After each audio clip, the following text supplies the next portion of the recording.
కనుక ఈ దినము ఆయన సన్నిధిలోనికి మనం వచ్చి ఉన్నామంటే అది దేవుని యొక్క ఉచితమైన కృప. ఆయన కనికరము వెళ్ళినవాడు. మనం జీవించేటువంటి సంవత్సరాలన్నీ ఆయన చేతిలో ఉన్నాయి. మనం ఎంతకాలం బ్రతకాలి, ఎంతకాలం జీవించాలి, ఎలా జీవించాలి, ఎలా జీవిస్తే మన జీవితాలు బాగుంటాయి, మన కుటుంబాలు ఆస్వాదించబడతాయి అని దేవుడు ప్రతి విషయంలో ఆయన మనల్ని గమనిస్తూ మనకు కావలసినటువంటి శ్రేష్టమైనటువంటి సంగతులను తెలియజేస్తూ ఆయన మనల్ని నడిపిస్తున్నటువంటి దేవుడు. కనుక మనం ఆయనకు ఎంతగానో రుణస్థులం అయి ఉన్నాం. మనం ప్రేమించినటువంటి వారు, మనం వారిని ప్రేమించినటువంటి వారు ఎంతో మంది ఇదేనా వారు లేరు. మనం చిన్నప్పటి నుంచి మనం పుట్టినప్పుడు చూస్తే మనతో ఎంతమంది బాబాయిలు, చెల్లులు, లేకపోతే కుటుంబ రక్త సంబంధాలు అనేక మంది. కుటుంబం ఎంత హ్యాపీగా, ఎంత సంతోషంగా ఉండేది ఆ దినాల్లో. రాను చివరికి పరిస్థితులన్నీ మారిపోయాయి. ఏమీ లేదు. మనం జీవిస్తున్నాం కానీ ఒట్టి ఊపిరి కలిగిన వారు అని బైబిల్ లేఖనాలు సెలవిస్తున్నాం. ఒట్టి ఊపిరి కలిగిన వారు. ఆ ఒట్టి ఊపిరిని దేవుడు బలపరిచి, ఆ ఊపిరిని ఇంకా బలపరిచి ఆయన మనకు జీవాన్ని అనుగ్రహించి, జీవాత్మను అనుగ్రహించి, ఆయన పునరుద్ధానపు శక్తిని మనకు అనుగ్రహించి, ఆయన లేవనెత్తి ఆయన మనల్ని నడిపిస్తున్నటువంటి దేవుడై ఉన్నాడు. ఎంత గొప్ప దేవుడు అండి. మనం ఆ తండ్రిని కలిగి ఉన్నామంటే ఎంతో గొప్పవారం. ఈ విషయం తెలియదు, ఈ సత్యం తెలియదు చాలా మంది. ఆయన మహోన్నతుడైనటువంటి దేవుడు. భూమి ఆకాశములను ఆయన సృజించినటువంటి వాడు.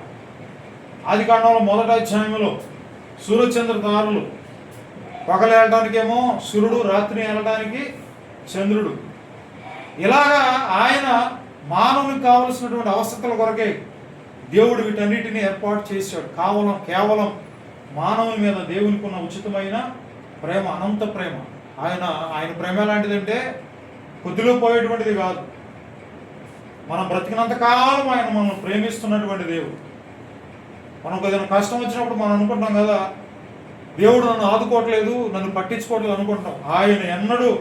ఆయన మనతో ఉండి మనల్ని ఆయన నడిపించు దేవుడు. మనం మర్చిపోతాం ఆయన ప్రేమ. కానీ ఆయన మనల్ని ఎప్పుడు మర్చిపోయే దేవుడుగా, మారని దేవుడు, మార్పు లేని దేవుడు. నిన్నానేడు ఒకే రీతిగా ఆయన మన మధ్యలో ఉన్నాడు. ఎక్కడిద్దరు ముగ్గురు కూడి ఆయన మధ్యలో ఆయన నామను జ్ఞాపకం చేసుకుంటారో వారి మధ్యలో ఆయన తప్పనిసరిగా ఇప్పుడు ఉన్నాడు ఆయన. కనుక ప్రభునందు ప్రేమైనటువంటి వారు ఈ ఉదయకాల సమయంలో గొర్రె పిల్ల పెండ్లి విందు అనే అంశాన్ని జ్ఞాపకం చేసుకుందాం. ఏ విందంట? గొర్రె పిల్ల పెండ్లి విందు.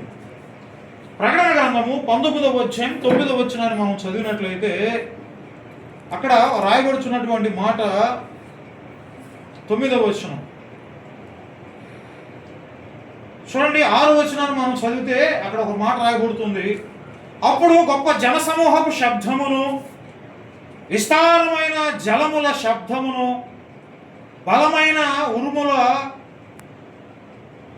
ఆ శబ్దమును పోలిన ఒక స్వరము, సర్వాధికారియు ప్రభునవు మన దేవుడు ఏలుచున్నాడు, ఆయనను స్తుతించుడి అనే ఒక స్వరం వినబడుతుంది.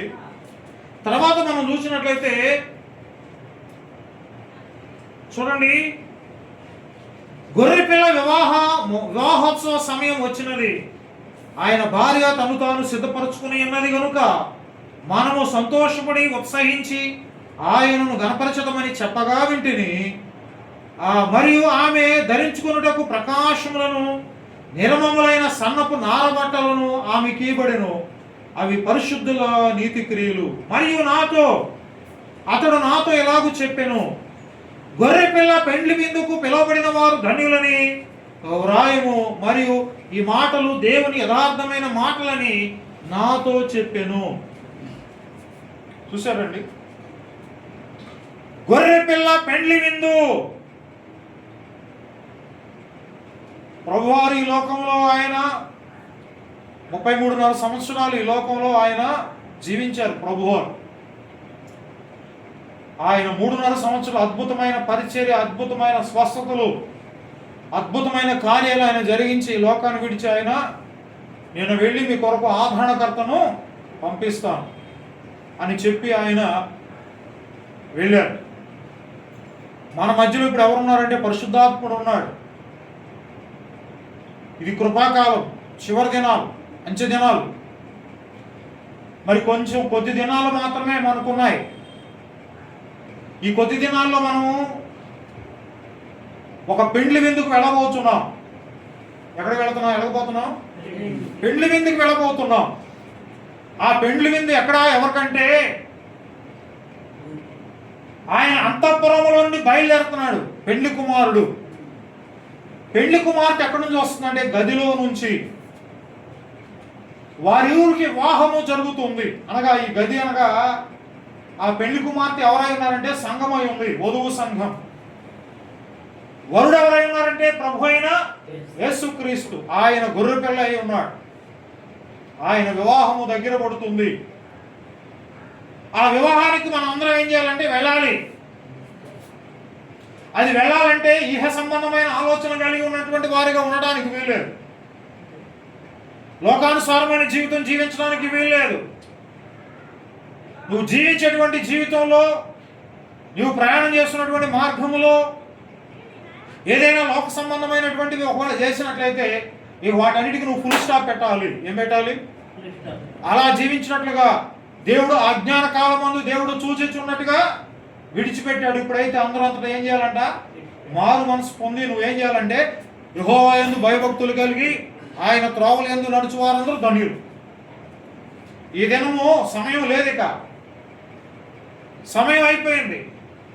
ఎంతమందో స్వార్థ ప్రకటించారు, ఎన్నో వాక్యాలు చెప్పారు. టీవీ ఆన్ చేస్తే స్వార్థ ప్రకటించబడుతుంది. రకరకాల సబ్జెక్టులు చెప్పారు. కానీ ఏంటంటే మనం మారు మనసు పొందాలి. నువ్వు మారు మనసు పొందాలి. అదే అంటున్నాడు. మరియు అతడు నాతో ఇలాగ చెప్పాను, గొర్రె పిల్ల పెండ్లి విందుకు పిలువబడిన వారు ధన్యులని వ్రాయము. మరియు ఈ మాటలు యథార్థమైన మాటలని నాతో చెప్పాను. ఎవరు రాస్తున్నారు? ప్రకటన గ్రంథం యోహాను భక్తుడు రాస్తున్నాడు. దూత సెలవిస్తుంది. మరి అతడు నాతో ఇలాగ చెప్పాను. ఏం చెప్తున్నాడంటే గొర్రె పిల్ల పెండ్లి విందుకు పిలువబడిన వారు ధన్యులని వ్రాయము. మరియు ఈ మాటలు యథార్థమైన మాటలని నాతో చెప్పాను. యథార్థమైన మాటలు. ఈ మాటల్లో అసత్యం లేదు. జాగ్రత్త. రెండు చేతులు జోడించి చెప్తున్నా. అయిపోయింది, సమయం అయిపోయిందండి. ఎలా సమయం అయిందంటే మనం పరిస్థితులు గమనిస్తున్నాం. పరిస్థితులు మారిపోయినాయి, తారుమారు అయిపోయినాయి. ఏమండి? ప్రభుత్వాల్లో గొడవలు. ఏమండి? భయంకరమైనటువంటి దుస్థితిలో ఆహారం కూడా తినే కేజీ బియ్యం ఎంత ఉన్నాయి ఇప్పుడు? 70-80 రూపాయలకి వెళ్ళింది. ఆహారం కూడా దొరకనటువంటి పరిస్థితులు. కరువు, ఎక్కడ చూసినా కరువు. గత దినాల్లో మరి యెరూషలేముకి, ఇశ్రాయేల్ దేశానికి, ఏమండి పాలిస్తానికి, వేరు దేశాలకు యుద్ధాలు జరిగినాయి.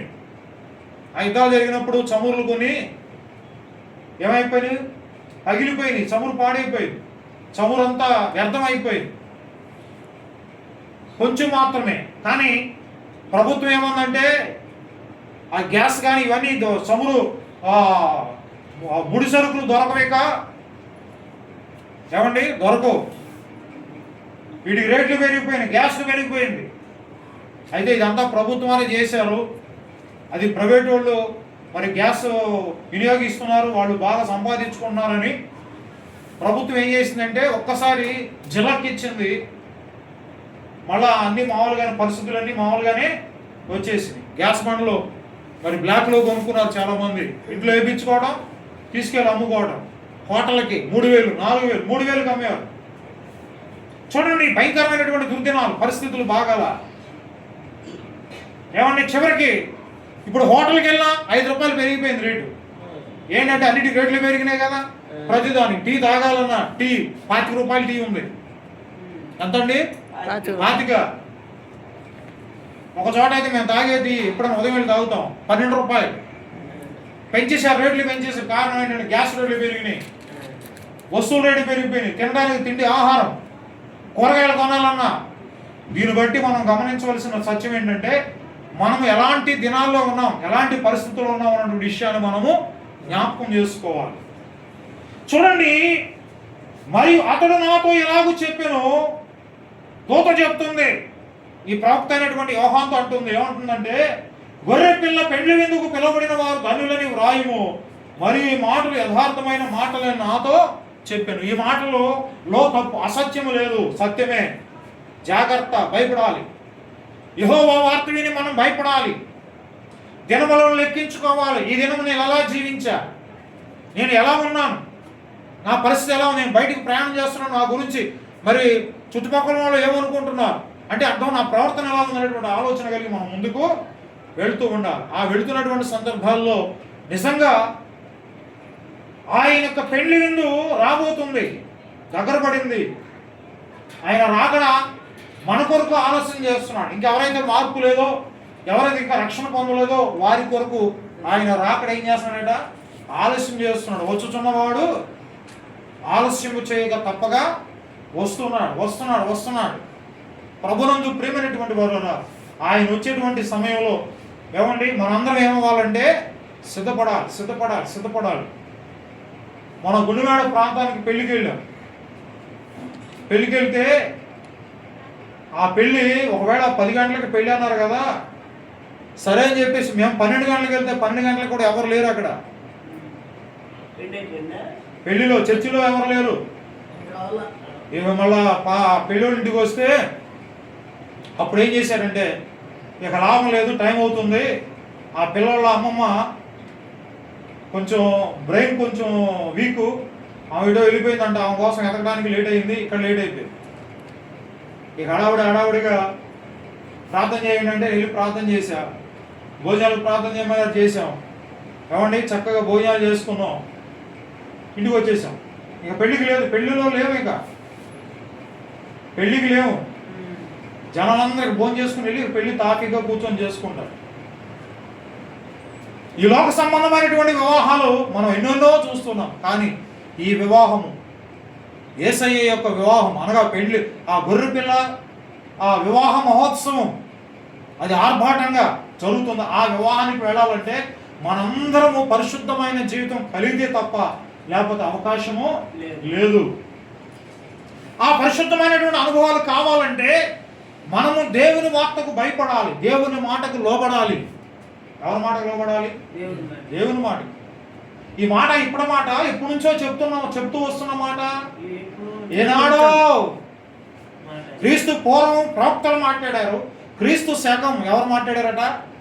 యేసయ్య మాట్లాడారు. పరలోక రాజ్యం సమీపించుతున్నారన్న మీరు మారు మనసు వినబడింది. ఆయన ప్రకటించాడు. ఆయన కాలం అయిపోయింది, ఆయన వెళ్ళిపోయారు. ఇప్పుడు పరిశుద్ధాత్ముడు విన్నారు. ఎవరికి వారి వ్యక్తిగతంగా మనం ఎలా ఉన్నాం, మనం ఎలా జీవిస్తున్నాం, ఆ నిజమైనటువంటి ఆ పెండ్లికి మనం వెళ్ళాలంటే మేము ఎలా ఉన్నాం, మా పరిస్థితులు ఎలా ఉన్నాయి, ఆ పెండ్లికి రావాలంటే మరి ఆ ఇన్విటేషన్ అనేటువంటిది వచ్చిందా రాలేదా? ఇన్విటేషన్ కావాలా?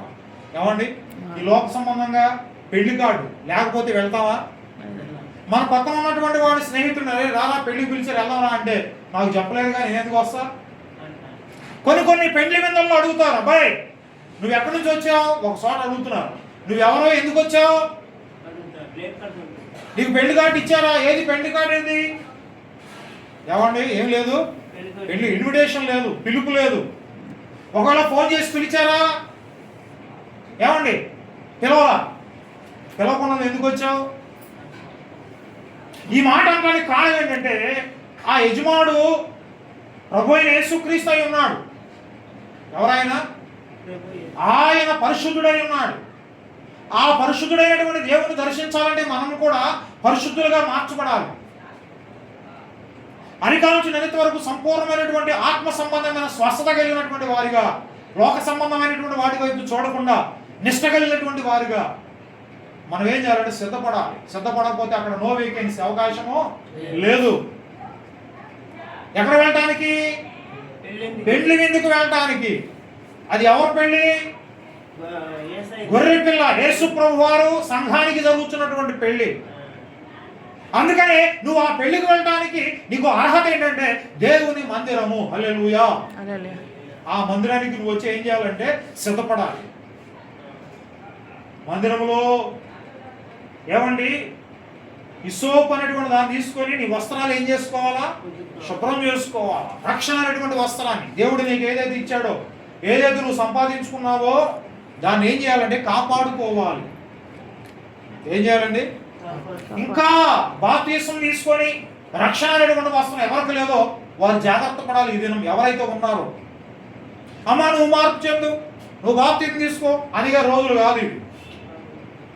ఎవడగాడే పశ్చాత్తాపడాలి. నేను ఎలా ఉన్నాను ఈరోజు, నేను ఆ చుట్టుపక్కల ఉన్నటువంటి వారికి ఏ విధంగా ఉంటున్నాను, ఎలా జీవిస్తున్నాను, నా క్రియల ద్వారా, నా చూపు ద్వారా, నా ఆలోచన ద్వారా నా జీవితం పరిశుద్ధంగా ఉందా లేదా, వాడు ఏమనుకుంటున్నా నా గురించి అనేటువంటి ఆలోచన కలిగి, జాగ్రత్త కలిగి మనం దేవుని వైపు చూసి ఆయన మార్గంలోనికి ఏం చేయాలంటే ప్రయాణం చేయాలి. యేసయ్య మార్గంలోనికి రావాలి.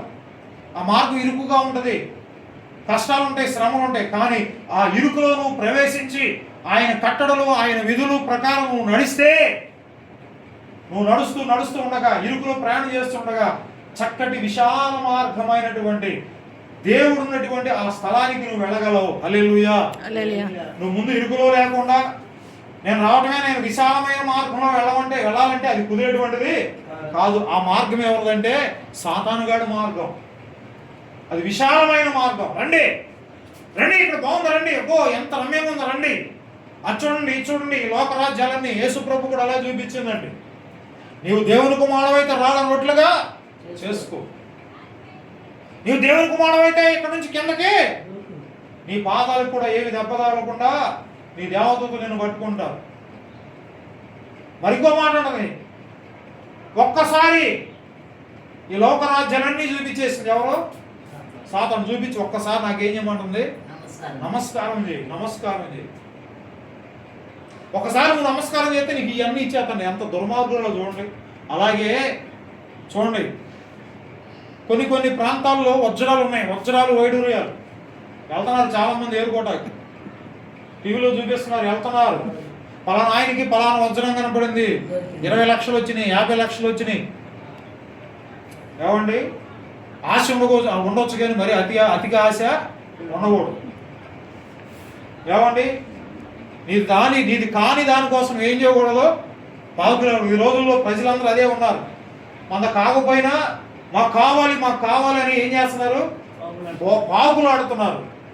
అందుకనే బైబిల్లో ఒక మాట ఉంది, ఊరికి పోవు త్రోవ ఎరగని వారి బుద్ధిహీనులు తమ ప్రయాస చేత.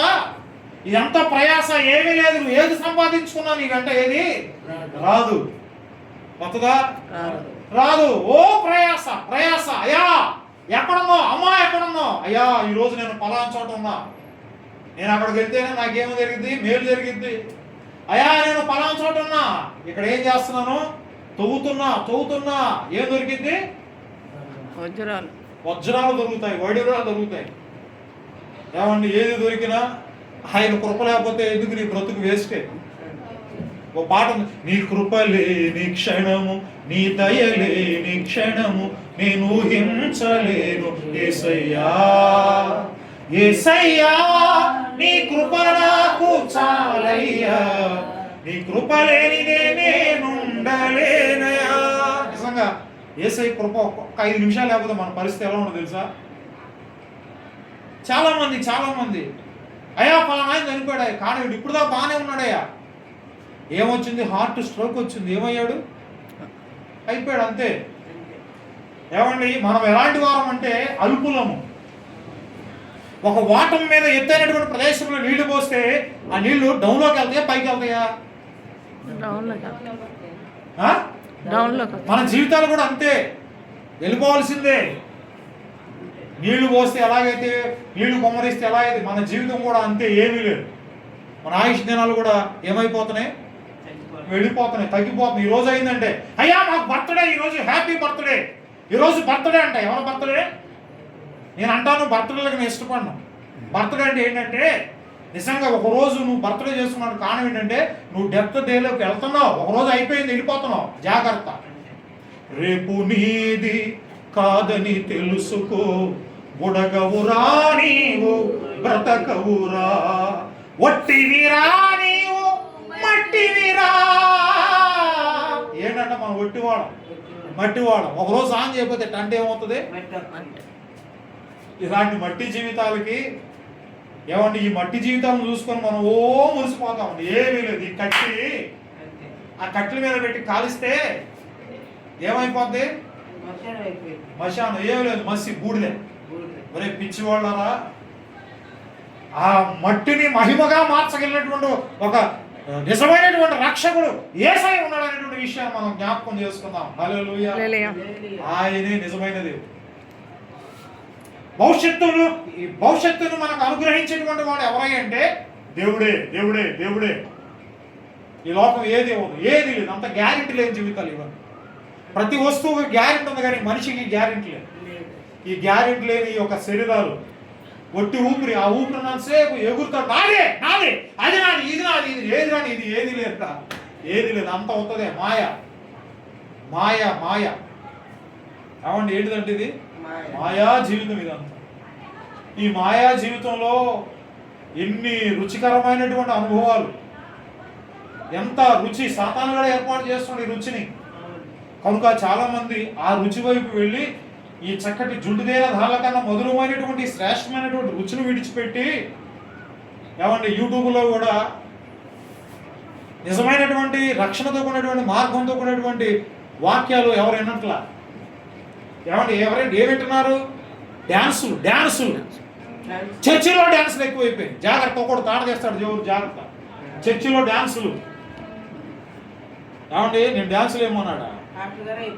పాస్టర్లు వేస్తున్నారు డ్యాన్సులు. జాగ్రత్త, ఎవడయ్యొద్దు, పాస్టర్ కాదు ఎవరైనా సరే. డ్యాన్సులు వేస్తే నీ జీవితం అంతా డ్యాన్స్ లాగా ఉంటుంది.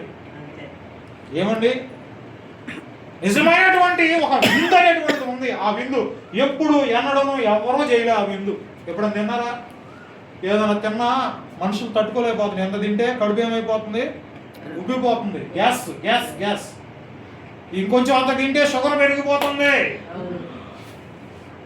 ఎంత రుచికరమైనవి వడ్డించి నీ నెత్తి దగ్గర నీ ఎదురు పెట్టినా దాన్ని నోరు ఆడించుకొని దాన్ని ఎంక చూడటమే తప్ప ఏమీ లేదు. అయ్యా నోట్లో పళ్ళు లేవా? పళ్ళు కాదయ్యా, షుగరే. పళ్ళు కంటే డేంజర్. ఈ షుగర్ ఏమవుతుంది? అవయవాలు ఎన్ని ఏమవుతున్నాయి? ఈ మధ్య కొత్త 2 రోజుల నుంచి న్యూస్ వస్తుంది. వారానికి ఒకటే ఇన్సులిన్. రోజు చేసుకో, రోజు పుచ్చుకోవాలి, రోజు అవసరం. వారానికి ఒకటి. అది కనిపెట్టారంట. కనిపెడతారమ్మా, కనిపెడతారు, అన్ని కనిపెడతారు. యేసుక్రీస్తులో ఉన్నవారు రక్షణలో ఆనందింతురు, నిత్య రక్షణలో ఆనందింతురు. పాపముండదు వారికి, శాపముండదు, తీర్పు ఉండదు దేవుని. పాట ఉంది. అంటే యేసుక్రీస్తులో ఉన్నటువంటి వారికి ఏ శిక్ష విధియో లేదు.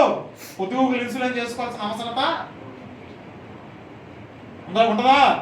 లేదు, ఏది లేదు. వాళ్ళు ఎప్పుడు ఫ్రెష్గా ఉంటారు. నిజంగా దేవునికి స్తోత్రం. హల్లెలూయా. ఈరోజు నేను కూడా ఇన్సులిన్ చేసుకున్న కారణం ఏంటంటే మనిషి బలహీనుడు అయిపోయాడు. ఆత్మస్థితమే కానీ శరీరం ఏమైంది? బలహీనం. కనుక అంటాడు చూడండి, మరియు అతడు నాతో ఇలాగ చెప్పాను, గొర్రె పిల్ల పెండ్లి విందుకు పిలబడిన వారు ధన్యులని వ్రాయము. ఎక్కడికి వెళ్తే ధన్యతట? వివాహం జరుగుతుంది, ఆ వివాహానికి నువ్వు వెళ్ళాలి. ఈ లోక సంబంధమైన వివాహాలు కావు. ఆ పర సంబంధమైన పరలోక చూడండి, ప్రియురాలు గదిలో నుంచి వస్తే ప్రియుడు అంతఃపురంలో నుండి వచ్చాడు. వారి వివాహం జరుగుతుంది. ప్రియుడు ఎక్కడి నుంచి వచ్చాడంట? అంతఃపురం, పరలోక రాజ్యం నుంచి వచ్చాడు. ఈ ప్రియుడు సామాన్యుడు కాదండి. ప్రియురాలు ఎవరంటే సంఘము. ఆ సంఘమునటువంటి నీవు నేను మనందరము పరిశుద్ధమైనటువంటి అనుభవాలు కలిగి ఉంటేనే ఆయన ఇక్కడికి వచ్చినప్పుడు మనం కూడా ఆ పరిచర్యలో, ఆ పెళ్లి విందులో పాల్గొని ఆ యొక్క వివాహాన్ని మనం చక్కగా అంటే అలా వెళ్ళాలంటే ఈ మందిరములో మనం ఏం చేయాలంటే మన పాపాలన్నింటినీ కడుక్కోవాలి. ఎక్కడ కడుక్కోవాలి? మందిరం దేనికంటే మన పాపాలు కడుక్కోవాలి, శుద్ధి చేసుకోవాలి, శుభ్రం చేసుకోవాలి, బాగు చేసుకోవాలి. ఏమండి ఆ బండ అనేటువంటి క్రీస్తు మీద మన వస్త్రాలు ఏం చేయాలన్న మురికి వస్త్రాలు ఉత్తుక్కోవాలి, ఉత్తుకొని శుభ్రం చేసుకోవాలి. అందుకనే గదిలో ఉన్నట్టు అర్థం ఏంటంటే మత్తయి సువార్త 6వ అధ్యాయం 6వ అనుకుంటా ఉంటుంది ఒక మాట, నీవు గదిలోనికి వెళ్ళి తలుపు వేసుకొని ఏం చేయాలంట? ప్రార్థన చేయాలి. ఏ ప్రార్థన? తలుపు వేసుకొని ప్రార్థన చేయాలి. ఎలాంటి ప్రార్థన అంటే రహస్య ప్రార్థన. ఒకసారి చూద్దాం మత్తయి సువార్త, బైబిల్ గ్రంథాలు చూద్దాం. చూడండి, మత్తయి సువార్త 6వ అధ్యాయం 6వ వచనం.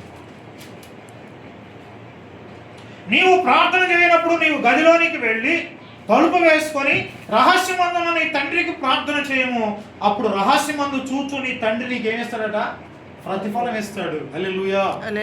అంటే నీవు దేవుని మందిరంలో ఉన్నప్పుడే ప్రతిఫలాన్ని పొందుకుంటే నీకు అక్కడ అదే ఇన్విటేషన్. ప్రతిఫలం అంటే అర్థం ఏంటంటే అదే పెళ్లి కార్డు. ఏమండి, ఈ లోక సంబంధంగా పెళ్లి కార్డు ఇవ్వాలంటే ఏమండి, హడావుడిగా వచ్చి అయా పలానా మా అబ్బాయి పెళ్ళి రండి అని చెప్తారు, లేదా ఫోన్లో చేసి చెప్తారు. కానీ ఇన్విటేషన్ సామాన్యమైనది కాదు, ఇది పర సంబంధమైనటువంటి పిలుపు. హల్లెలూయా. ఇన్విటేషన్. ఈ దినము నీకు ఆ ఇన్విటేషన్ ఉందా? ఇన్విటేషన్ లేకుండా ఎన్ని వాక్యాలు చెప్పినా, ఎన్ని వాక్యాలు విన్నా ప్రయోజనము లేదు.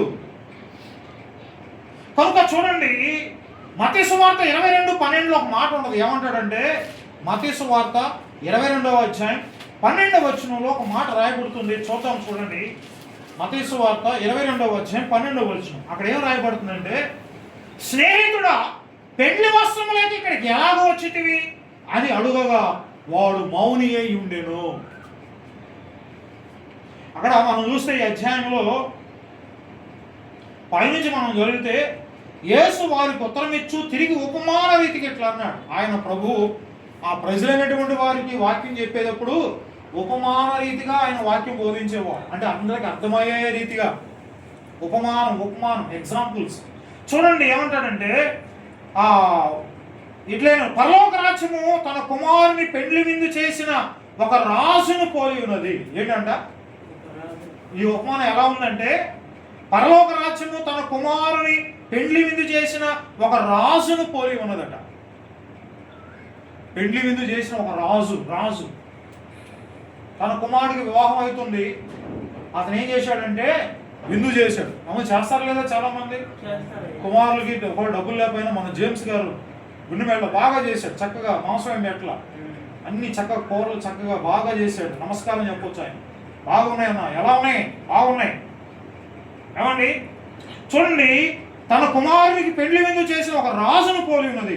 ఆ పెళ్లి విందుకు పిలువబడిన వారు రప్పించుటకు అతడు తన దాసులను పంపినప్పుడు వారు రానులేకపోయారు. ముందేం చేశాడంటే రాజు కొంతమంది దాసులు పంపించాడు. అబ్బాయి అలా రాజుగారి కుమారుడు యొక్క వివాహం జరుగుతుంది, అందరూ మీరు రండి అని చెప్పి పిలిపించాడు. కానీ ఎవరు రాలేదు. రాజు పిలిచినా కూడా రాలేదంటే వాడు ఎంత దౌర్భాగ్యులండి. ఈ రోజు నిజమైనటువంటి రాజు ప్రభు అయిన యేసుక్రీస్తు ఆ ప్రభు మనం పిలుస్తున్నప్పటికీ ఎంతమంది వస్తున్నాం? 1, 2, 3, 4, 5.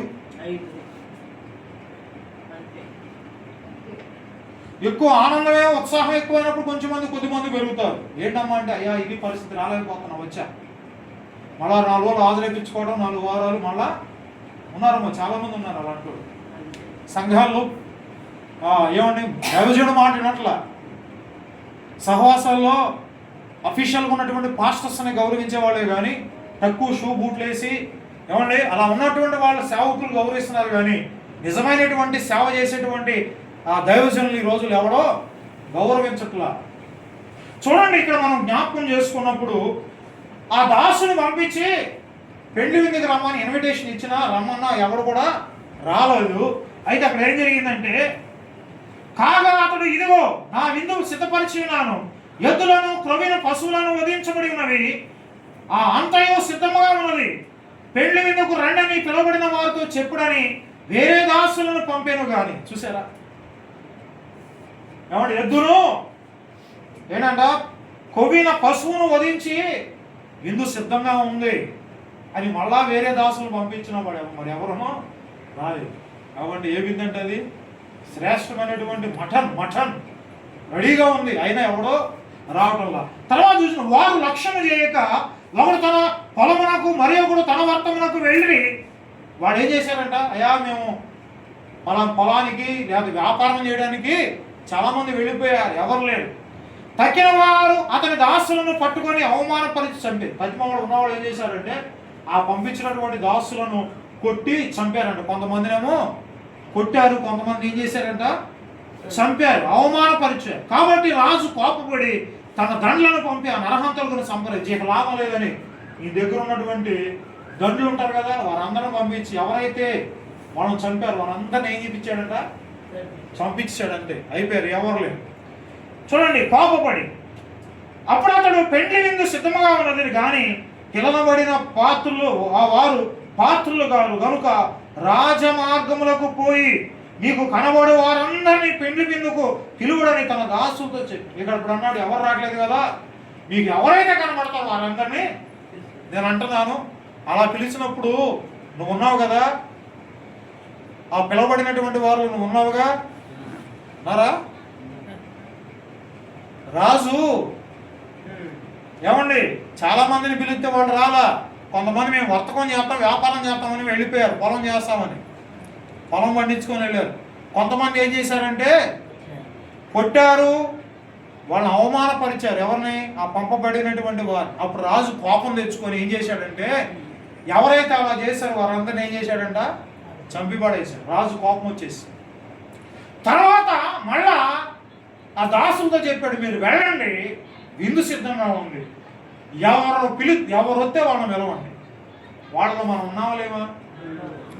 ఉండాలా వద్దా? చెప్పండమ్మా. దేవునికి స్తోత్రం చెప్తాం. ఆయన మనం ఏం అడగట్లా, మనం ఏం వ్యాపారం చేయట్లేదుగా, ఖాళీగా ఉన్నాంగా. భోజనం కూడా రాలేవా? రాలేవా? కమ్మటి భోజనం. ఇక అలాంటి భోజనం మరి ఎక్కడ దొరకదు.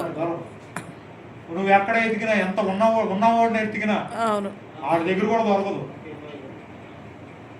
వాళ్ళలో మనం ఉన్నామా లేదా? ఉన్నాం. ఇప్పుడు మనం పిలిచాడు. ఎక్కడికి వచ్చామంటే దేవునికి స్తోత్రం. వచ్చారా? వచ్చాం. ఎక్కడికి వచ్చారు? మందిరంలోకి. దేనికి వచ్చారు? వాక్యం అంట, భోజనం. అదే వాక్యం, దేవుని వాక్యం. హల్లెలూయా.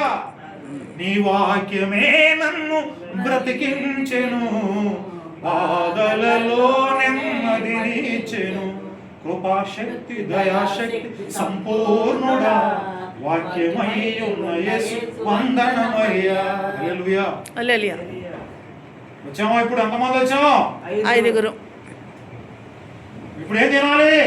భోజనం తినాలి. అయితే వచ్చినటువంటి మనల్ని అక్కడ చూద్దాం, చదువుకుంటూ వెళ్దాం. కాబట్టి రాజు కోపపడి తన దండలను పంపి ఆ నరహంతలను సంహరించి వారి పట్టణములను తగలబెట్టెను. అప్పుడు అతడు పెండ్లి విందు సిద్ధంగా ఉన్నది కానీ పిలువబడిన వారు పాత్రులు కాదు. పిలిచినటువంటి వాడు ఎవరు రాలేదు కాబట్టి వారికి అర్హత లేదు. అంటదా? రాకపోతే మేమేం ఎన్నిసార్లు పిలవాలి చెప్పండి? అంటే రోజు భోజనాలు పెట్టి పిలిస్తే వస్తాం చర్చికి. రోజులు అలాగే చేస్తున్నారు. సంఘాల్లో భోజనం ఆదివారం భోజనాలు. అమ్మా నిజమమ్మా ఉన్నాయి. సంఘాలు ఏసీలు పెట్టేశారు, ఎవరు నెట్టి వెళ్ళ ఇట్లా. ఏమండి తోలుకి వెళ్తున్నారు, తోలుకి వెళ్ళినటువంటి వారు బయటికి వాళ్ళు లోపల కట్టేస్తున్నారు వెళ్ళి. అప్పదీసేవాడు ఎవడైనా ఉన్నాడా? లేడు. ఇక్కడ కూడా అలా జరుగుతుంది. అప్పుడు అతడు పెండ్లి విందు సిద్ధముగా ఉన్నది కానీ పిలువబడిన వారు పాత్రులు కారు గనుక రాజమార్గములకు పోయి నీకు కనబడి వారందరినీ పెండ్లి విందుకు పిలువబడని తన దాసులతో చెప్పాను. ఆ దాసులు రాజమార్గములకు పోయి చెడ్డవారినేమి మంచివారినేమి తమకు కనబడిన వారందరినీ పోగు చేసి గనుక విందుకు వచ్చిన వారితో ఆ పెండ్లిశాల ఏమైందంట? నిండిపోయింది. ఈ పెండ్లిశాల ఎవరికి? పిలవబడినటువంటి వారికి. ఆ పిలవబడిన వాడు ఎవడో లేడు. ఇక రాజమార్గులు ఎవడైతే ఖాళీగా తిరుగుతున్నారో, ఏమండి అబ్బాయి రండి, రాజుగారు మంచి విందు చేశాడు, మీరు ఇది తింటే ఎప్పుడు తినలా, ఇలాంటి విందు రండి అని చెప్పేసి అక్కడ ఇన్విటేషన్ ఇచ్చాడు. రాజు పంపితే ఎవరు రాలా కొడుకు పెండ్లికి, ఎవరు రాలా. అప్పుడు ఎవరు వచ్చారంటే అక్కడక్కడ తిరుగుతున్నారు. ఎవరు కనపడ్డారంటే శివమ్మ గారు కనపడ్డారు, ఋతుమ్మ గారు కనపడ్డారు, కోటేశ్వరమ్మ గారు కనపడ్డారు, శాంతమ్మ గారు, నేను కనపడ్డా. అప్పుడు మనకు ఒకటి ఆలోచన వచ్చింది. అయా గుండెమేళలో మంచి పెళ్లి జరుగుతుంది, వెళ్దాం అనుకున్నాం, వెళ్ళాం. ఇక్కడ కూడా వచ్చాం. ఎక్కడికి వచ్చాం? మందిరానికి. విందుకు వచ్చాం. ఆ విందుకు వచ్చినప్పుడు అక్కడ ఏం జరిగిందంటే ఎవరు వెళ్ళారంట? మంచివారు వెళ్ళారు. ఇప్పుడు మనం మంచివారమా చెడ్డవారమా? నిజమేనా? ఏ విషయంలో మంచివాళ్ళం మనం? చెడ్డవారు. ఏ విషయంలో కరెక్ట్ గా ఉంటున్నాం? అన్ని విషయాలు తప్పు. క్రియలు లేని విశ్వాసము. వచ్చాం, అన్ని లోపల పెట్టుకొని వచ్చి కూర్చున్నాం. ఎక్కడ కూర్చున్నామంటే తీసుకురావాల్సింది తీసుకురావాలా. మందిరంలో నువ్వు నేర్చుకున్నది, నువ్వు చేసింది, నువ్వు చేసిన ప్రార్థన, నిజమైనటువంటి క్రైస్తవ్యం, పరిశుద్ధులుగా ఉన్నటువంటి అర్హతను నువ్వు కోల్పోయి ఎలా వచ్చామంటే మామూలుగా అందరితో పాటు వచ్చి కూర్చో. చెడ్డవారంటే దేవుని ఎరగని వారే. ఈ దినం మీరు ఎరుగున్నారు కాబట్టి మీరు మంచివాళ్ళే, దేవునికి స్తోత్రం చెప్తారు. మీతో పాటు చెడ్డవాళ్ళు కూడా వచ్చి కూర్చున్నారు. అప్పుడు ఏం జరిగిందంటే రాజు కూర్చున్న వారిని చూడ లోపలికి వచ్చాడు. అప్పుడు బయట ఉన్నటువంటి రాజు పిలిచాడు, ఆన పంపించాడు, ఏం చేశాడు. చివరికి ఏం చేశాడంటే ఎక్కడికి వచ్చాడంట? ఆ గదిలోనికి ఎంటర్ అయ్యి లోపలికి వచ్చాడు. లోపలికి వచ్చి చూశాడు, ఎవరెవరు కనపడుతున్నారు? కోటేశ్వరమ్మ గారు, తర్వాత ఏంటి పర్లేదే, నిండిపోయింది చాలా బాగా భలే ఉంది. ఇరిగిరికి ఎందుకంటే ఫ్రీగా వస్తే పినాయిలు కూడా తాగుతాం. ఆ సామెత ఉందిలే, ఫ్రీగా వస్తే పినాయిలు కూడా తాగుతాం అనేది అంటా ఉంటాం. అంటే ఇక్కడ నీకు ఇన్విటేషన్ లేదు, ఏమి లేదు, వచ్చేసాం, పిలిచారు కాబట్టి వచ్చాం. వాళ్ళలో పిలవని వాళ్ళు కూడా మా ఏరియాలో ఏదైనా పెళ్లి జరిగితే కళ్యాణ మండపంలో ఒక 50 మందికి ఎక్స్ట్రా వండించుకోవాలి. కారణం ఏంటంటే అది ఫ్రీయే, హాల్ ఫ్రీయే. కానీ ఇక్కడ ఏంటంటే గౌడ వారికే అందరు ఫ్రీయా? బయట వస్తారు కాదంటలేదు, కానీ కళ్యాణ మండపం ఫ్రీయేనా? ఇక్కడ ఫ్రీయే. అయితే పాపం ఆకలి అవుతుంది కాబట్టి రోడ్డు ఎప్పుడు కూడా ఏమవుతారు, దీన్ని 200 మంది వేసుకుంటే 200 మంది 50 మందికి ఎక్కువ వేసుకోవాలి. కాదని అనకూడదు, నిజంగా అనకూడదు. అన్నామంటే మనం అంత దౌర్భాగ్యం ప్రపంచంలో. ఎవరో ఆకలైనప్పుడు ఆకలి తీర్చమే నిజమైన భక్తి. ఎవరు తీరుతున్నాడు ఈ రోజుల్లో? ఈ మధ్య చాలా మంది తెలుసుకున్నారు. ఆ బ్యారేజీ, ఆ 1 టౌన్ దగ్గర ఆ బ్యారేజీ బైపాస్ కింద 12 అయ్యేపాటికి లైన్లు కట్టుకొని కూర్చుంటారు. ఏంటంటే అక్కడ ఈ మధ్య ధర్మాలు కూడా చేసేవాళ్ళు ఎక్కువ మంది అయ్యారు. నిజంగా దేవుని యందు భయం లేకపోయినా నిజమైనటువంటి ఆ దాన ధర్మాలు లేనటువంటి వారికి భోజనం వండుకొచ్చి కమ్మగా పెడుతున్నారు. నిజంగా ఆశీర్వాదం. పాస్టర్లు పెట్టట్లేదు. చాలా మంది బాగా డబ్బు సంపాదించారు, చాలా డబ్బు సంపాదించారు. పెద్ద పెద్ద పాస్టర్లు, దైవజనులు పిల్లికి పిచ్చి పెట్టకపోతే నీ సేవ ఏం ఉపయోగం అండి? ఇందులో మొహమాటం లేదు, దయచేసి ఏమనుకో. బైబిల్లో రాసి ఉందిగా, దిక్కులేని వారిని, విధవరాన్ని ఇంట చేర్చుకొని వారిని పరామర్శించి వారికి ఏది కావాలో అది. నువ్వు అది చేయకపోతే నువ్వు చేసే ప్రార్థన అనవసరం. ఈ రోజుల్లో అంతా నాకు కావాలి, నాకు, నా కుటుంబం, నా పిల్లలు, వాళ్ళు అమెరికా, రష్యా పంపించాలి, చైనా పంపించాలి, జపాన్ పంపించాలి. నిజంగా నువ్వు పరలోకానికి వెళ్ళాలంటే ఏమండి, నువ్వు కూడా సహాయము, ఆహారం పెట్టాలి లేని వారికి. నిజంగా ఎంత సంపాదించి చేయట్లే. చాలా సంఘాలు చూస్తున్నాను, వాళ్ళకి కనీసం 1000 మంది, 2000 మంది, 3000 మంది సంఘాలు, ఇంకా పైనే సంఘాలు. ఏమండి, వారం వచ్చేపాటికి నువ్వు అంత దశంభాగా నెల వచ్చేపాటికి సంఘంలో కానుకలే. ఒక 10 మందిని పిలిచి లేనివాళ్ళని పిలిపి ఏనాడైనా ముద్ద పెట్టావా? ఇక చేయకపోతే ఎందుకయ్యా నీ బతుకు అనవసరం, తీసి పక్కన పెట్టి అంతే. ఇక్కడ చూసినట్లయితే పెళ్లి వస్త్రము ధరించుకోనని ఒకరిని వచ్చి చూసినప్పుడు ఒకడు కనపడుతుందండి. ఏ వస్త్రం కట్టుకోలేదంట? పెళ్లి వస్త్రం కట్టుకోలేదంట. అందరికి పెళ్లి వస్త్రాలు ఉన్నాయి, కానీ అబ్బాయికి లేవు. రాజు అందరూ గమనించాడు. ఆ వ్యక్తిని గమనించేపాటికి ఆ వ్యక్తిలో ఒక లోటు కనపడుతుంది. ఏం లోటు అంటే ఏం ధరించలేదంట? పెళ్లి వస్త్రము ధరించుకోనలేదు. నిజంగా పెళ్లికి వెళ్ళాలంటే ఎడ్డిమడికి వెళ్తే వాళ్ళు ఎడ్డిమడిగా చూస్తారు. పెళ్లికి వెళ్ళాలంటే పెళ్లి కొడుకు కంటే టాప్కి వెళ్ళాలి. ఈడే పెళ్లి కొడుకు అన్నట్టుకు వెళ్తేనే వాడికి ఇచ్చే గౌరవం, వాడికి ఇచ్చే మర్యాద. ఇప్పుడు అక్కడే కాదండి, చర్చిలో కూడా అదే జరుగుతుంది. పాస్టర్ గారు తక్కువ చేసుకుంటే అబ్బా పాస్టర్ గారిని చూడటానికి వచ్చేవాడు చాలామంది. మా పాస్టర్ గారు గొప్పవాడండి, ఆయన జేబులో చేతిలో పెట్టుకొని నిలబడతారు. ఫీజు పక్కన పెట్టవా, మన గుడ్డివాడు త్రోవ చూపితే ఇద్దరు ఎక్కడ పడతారు? గోతులు పడే సమయం వచ్చింది. జాగ్రత్తగా జ్ఞానం కలిగి ఉండు, దేవుని యందు భయభక్తులు కలిగి ఉండు. పాస్టర్ వైపు చూడద్దు. చర్చిలో నైపుణ్యత చూసేవాళ్ళు. చర్చిలో అబ్బబ్బబ్బ ఎంత బాగా కట్టారండి ఈ చర్చి నేను పరలోకాన్ని తీసుకెళ్ళదు. క్రియలు కావాలి. ఆ క్రియలు నువ్వు సంపాదించుకోవాలి ఇక్కడ ఉన్నప్పుడే, బతుకున్నప్పుడే. చచ్చాక ఏం సంపాదించుకోలేవు. గ్యారెంటీ లేని జీవితాలు. రేపు ఏమవుతుందో నీకు తెలియదు. ఈ రోజే నీది రక్షణ దినం. ఈ రోజే నువ్వు భయపడాలి. అయ్యా నేను ఈ సంవత్సరం చేయించా, నాకేం ఉపయోగం ఏమీ లేదు ఈ లోకంలో. బొంద ఏముంది? ఏమీ లేదు. ఉందా? అయ్యా నీ రాజ్యమే శాశ్వతమైందయ్యా. అయ్యా ఈ దినము నుంచి నేను ఒక నూతనమైన జీవితం కలిగి జీవిస్తాననేటువంటి తీర్మానం కలిగి ఏం చేయాలంటే ప్రయాణం చేయాలి, స్టార్ట్ చేయాలి ప్రయాణం. ఏమండి అక్కడ ఏమంటున్నాడంటే, స్నేహితుడా పెండ్లి వస్త్రము లేక ఎక్కడికి ఎలాగూ వచ్చితమని అడుగగా వాడు మౌని అయిపోయాడు. కారణం లేదు, సమాధానం లేదు. ఇప్పుడు నిజంగా వేరే పాస్టర్ గారు ఇక్కడికి వచ్చి, అమ్మ బాప్తిస్మం లేని వాళ్ళు ఎంతమంది చేతులు పైకి ఎత్తానండి, ఏంటి పరిస్థితి? ఎత్తుదామా ఎత్తమా? అంటే మన బరువు మనం తీసుకున్నట్లే. అంటే అర్థం ఏంటంటే నిజంగా బాప్తిస్మం తీసుకొని రక్షణ అనుభవం కలిగి ఆయన సన్నిధిలో ఆధ్యాత్మిక ఎదగడం ఎంతో సంతోషమే. నిజంగా ఆ పాస్టర్ గారికి అందరూ అయ్యా మేము అందరూ రక్షణ పొందని చేతులు ఎత్తే ఆ పాస్టర్కి ఎంత సంతోషమో. హల్లెలూయా. అయ్యా నేను ఇంకా తీసుకెళ్ళొచ్చి ఎంత దౌర్భాగ్యమైన పరిస్థితి. సమయం లేదు, అయిపోయింది సమయం. ఇంకా ఉంది ఇంకా ఎంజాయ్ చేద్దాం. లోపల ఏమీ లేదు. ఎక్కడ కూడా పెళ్లి వస్త్రం లేకుండా వచ్చాడు. ఇన్విటేషన్ లేదు. అతనిలో ఆత్మ సంబంధమైన క్రియలు లేవు. ఫలభరితమైన జీవితం లేదు. నటనా జీవితం కలిగిన వాడుగా ఉన్నాడు. వెంటనే ఆ పరిశుద్ధమైన స్థలంలో అపవిత్రత ఏమవుతుందంట? క్లియర్ కనపడింది. దేవుని కనపడింది, రాజు కనపడింది. వెంటనే ఏమన్నాడంటే, చూడండి స్నేహితుడా పెళ్లి వస్త్రం లేక ఇక్కడికి ఎలాగో వచ్చింది అని అడుగుగా వాడు మౌని అయి ఉండేను. అంతటా రాజు వెంటనే వీళ్ళు కాళ్ళు చేతులు కట్టి వెలుపటి చీకటిలో త్రోసివేయుడి. ఎక్కడేమన్నాడు?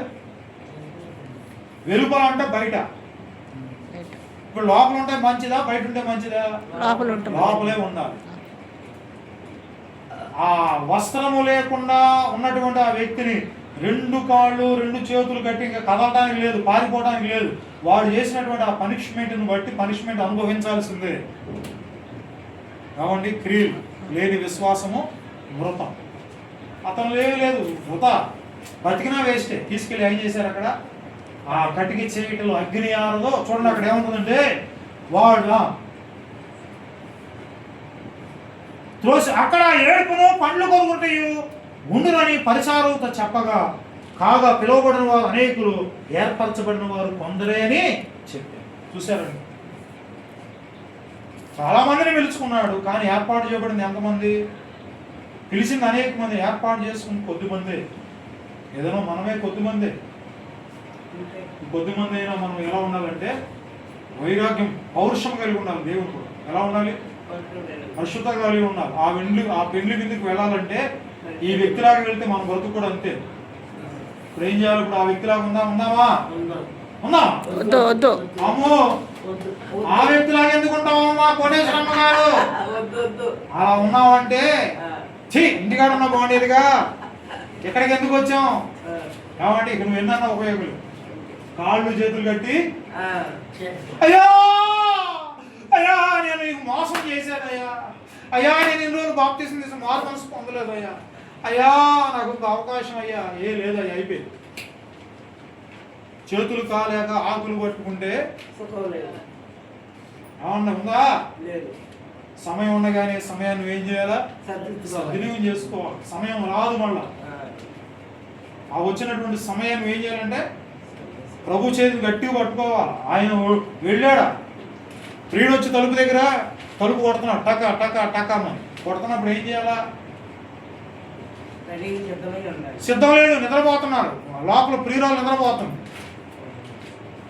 కొట్టి కొట్టి కొట్టి కొట్టి కొట్టి తెల్లారిపోతుంది. ఆయన అంతసేపు ఉండి పిలిచినా లేదు, అప్పుడు ఏం చేశాడంటే ప్రియుడు వెంటనే అక్కడి నుంచి వెళ్ళిపోయాడు.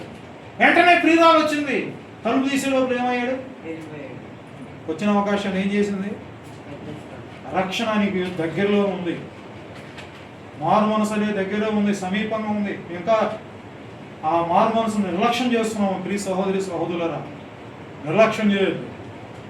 ఒకవేళ మీకు దగ్గరలో సంఘాలు ఉంటే వెళ్ళండి, నేర్చుకోండి, దైవజనుల మాట వినండి, సంఘంలో పాటలు పాడండి, వాక్యాలు వినండి. ఏమండి, ఎవరైనా బాగుపడటమే కోరుకుంటాం కానీ బాగుపడకుండా లోపంలో ఉంటాం ఎవరో కోరుకో. ప్రభు అదే కోరుతున్నాం, రక్షణ పొందాలి, ఎదగాలి. ఏంటమ్మా? కనుక ప్రభునందు ప్రియమైనటువంటి వాళ్ళరా, ఈ 2 మాటలతో నేను ముగిస్తాను. వచ్చే వారం మరలా ఈ వాక్యాన్ని జ్ఞాపకం చేసుకుందాం. నేను అడుగుతా, అమ్మా పోయిన వారం ఏమని చెప్పానంటే మీరు నాకేం చెప్పాలి? సమాధానం చెప్పాలి. మళ్ళీ అడుగుతున్నా, మీరు రేపు వారం ఏం చేయాలా? చెప్పాలి. కనుక ప్రభునందు ప్రియమైనటువంటి వాళ్ళరా, ఇప్పుడు ఆ పెళ్లి విందుకు వెళ్ళాలంటే వెళ్ళలేకపోతున్నాం. కారణం ఏంటి? ఎందుకని వెళ్ళలేకపోతున్నాం? బలహీనత. శరీరం ఆత్మస్థితమే కానీ శరీరం ఏమైపోయింది అంటే, అది మాత్రమే కాకుండా కూడా ఇంకా లేఖనాల్లో మనం వెళ్ళకపోవడానికి కారణం ఏంటో రాసి ఉంది. అవి అడ్డు వస్తున్నాయి మనం వెళ్ళకపోవడానికి, సిద్ధపడకపోవడానికి, ప్రార్థన రాకపోవడానికి, దేవుడి సన్నిధిలో లేకపోవడానికి కూడా ఇవన్నీ అడ్డు వచ్చి మనం ఏం చేస్తున్నామంటే లోకంలో తిరుగుతున్నాం. ఎక్కడ తిరుగుతున్నాం? లోకంలో తిరుగుతున్నాం. అందుకనే లోకమునైనను లోకంలో ఉన్నదానైనా మనం ఏం చేయకూడదట? ప్రేమించకూడదు. ఒకవేళ దాన్ని ప్రేమించేవా, ఇంత శ్రేష్టమైనటువంటి ఈ విందు మనకేమైపోతుంది? మిస్ అయిపోతుంది. కనుక నువ్వు ఏ లోకం వైపు చూడు, ఎవరి వైపు చూడదు, కానీ నువ్వు యేసయ్య వైపు, పెళ్లి కుమారుని వైపు చూసి నువ్వు ఆయన ఏర్పాటు చేసినటువంటి ఆ విందుశాలకు నువ్వు వస్తే నీ జీవితం ఎంత బాగుంటుందో, ఎంత సంతోషమో, ఎంత సమాధానం. ఈ ప్రపంచంలో అలా సంతోషం అని ఎవడో ఇవ్వలేడు, కానీ యేసయ్య ఇస్తాడు. కనుక ప్రభునందు ప్రియమైనటువంటి వల్ల నీవు అక్కడికి ఎందుకు వెళ్ళలేకపోతున్నావో ఈ కారణాలు మరలా వచ్చేవారు మనం ధ్యానిద్దాం. ఈ వాక్యమును దేవుడు మన వినికిడిలో దీవించునుగాక. ఆమేన్. ప్రార్థన చేసుకుందాం.